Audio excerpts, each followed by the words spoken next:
ಇದು ಸುವೇಗ ಚಟುವಟಿಕೆ ಸಹಿತ ಅಭ್ಯಾಸ ಪುಸ್ತಕ ಗಣಿತ 7ನೇ ತರಗತಿ 2026-27 ಘಟಕ 6 ಸಂಖ್ಯಾ ಆಟ.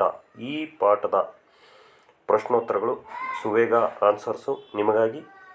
ಈ ಒಂದು ಚಾನಲನ್ನು ನೀವು ಸಬ್ಸ್ಕ್ರೈಬ್ ಮಾಡಲೇಬೇಕು ಮತ್ತು ಬೆಲ್ ಬಟನನ್ನು ಒತ್ತಲೇಬೇಕು ಮತ್ತು ಆಲ್ ಅನ್ನೋ ಆಪ್ಷನನ್ನು ಆರಿಸಲೇಬೇಕು ಮತ್ತು ಈ ಒಂದು ನಮ್ಮ ಲೈಕ್ ಮಾಡಲೇಬೇಕು ಮತ್ತು ಶೇರ್ ಮಾಡಲೇಬೇಕು ಮಕ್ಕಳೇ. ಗುಡ್ ಲಕ್ ಮಕ್ಕಳೇ.